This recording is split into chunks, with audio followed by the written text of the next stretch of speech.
खबरों का सिलसिला यूं ही जारी रहेगा। आप बने रहिए एसके पास 24 न्यूज के साथ। नमस्कार। की आजादी के आंदोलन में बढ़ चढ़ करके भाग लेकर के देश को स्वतंत्र कराने का एक जज्बा जिस जनपद के अंदर रहा हो, वह जनपद जहां पे हस्तशिल्प है, जहां कारीगर है, अन्नदाता किसान है, ऊर्जावान युवा है, वह जनपद पहचान के लिए क्यों मोहताज हुआ है?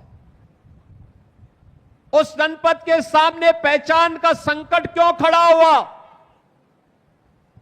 और बहनों और भाइयों, वही प्रश्न लेकर के मैं बार बार आता हूं आजमगढ़, क्योंकि ये पीड़ा केवल आजमगढ़ की पीड़ा नहीं, हम सब की भी पीड़ा है। जिन्होंने हमें बांटा था, जिन्होंने हम सबको विभाजित किया था, लेकिन बार बार वे लोग आपका समर्थन भी पाते थे, लेकिन वे आपके हितैषी नहीं थे। याद करिए 2017 के पहले का आजमगढ़ अपनी पहचान के लिए मोहताज था। तब यहां न विश्वविद्यालय था, न पूर्वांचल एक्सप्रेसवे था, न एयरपोर्ट ठीक ढंग से काम कर पा रहा था, न हरिहरपुर में संगीत महाविद्यालय था। तब आजमगढ़ की साड़ी को भी कोई मंच नहीं मिल पा रहा था, और मुबारकपुर के ब्लैक पॉटरी के लिए भी कोई स्थान नहीं था। मैं मंच पर आने के पहले एक एग्जीबिशन का निरीक्षण कर रहा था मंत्रियों के साथ में। ब्लैक पॉटरी से जुड़ा हुआ कारीगर और मुझे मिला, और बड़े खुश होकर के उसने कहा कि जब से उत्तर प्रदेश में डबल इंजन की भाजपा और एनडीए की सरकार आई है, हमारा कारोबार कई गुना बढ़ा है, हम भी पैसा कमा रहे हैं, हमारे परिवार के लोग भी और हमसे जुड़े हुए लोग भी सम्मान का जीवन यापन कर रहे हैं। साड़ी वाला मुझे मिला, उसने भी मुझे यही बात कही।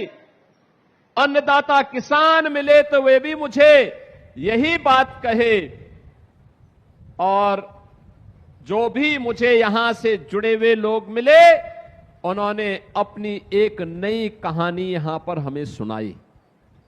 बहनों और भाइयों, आज मैं आप सबसे यही कहने के लिए आया हूं, यही कहने के लिए आया हूं, आज हमारा देश भारत एक नए भारत के रूप में दुनिया के अंदर अपना लोहा मना रहा है।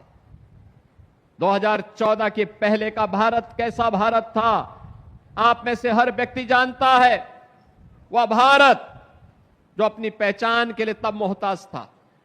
भ्रष्टाचार के नाम पर भारत की पहचान होती थी तो दुनिया के अंदर सम्मान नहीं था। देश की सुरक्षा में लोग सेंध लगाते थे, सरकार मौन रहती थी, तो स्वाभाविक रूप से दुश्मन आंख दिखाता था। नक्सलवाद था, गरीब की कोई सुनवाई नहीं थी, उसके लिए कोई योजना नहीं थी। लेकिन आज मैं कह सकता हूं, नए भारत में प्रधानमंत्री मोदी जी के नेतृत्व में आज एक नए भारत का दर्शन हमारी पीढ़ी देख रही है। हम सब गौरवशाली हैं, एक नए भारत का दर्शन हम कर रहे हैं, जो काम कभी नहीं हो पाया। याद करिए, एक समय महाराज सुहेलदेव जैसा भारत का एक अमर सेनानी था, राष्ट्र नायक था। उन्होंने विदेशी आक्रांताओं को नाके चने चबाने के लिए मजबूर कर दिया था और उन्हें नेस्तनाबूद करने का काम किया। परिणाम था, विदेशी आक्रांता भारत की धरती पर नहीं आ पाता था, डर के मारे नहीं आता था।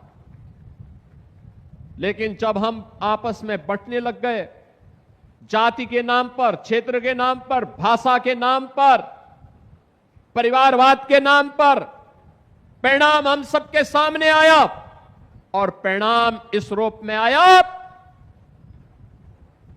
कि महाराज सुहेलदेव के बाद मोहम्मद घोरी का हमला हुआ।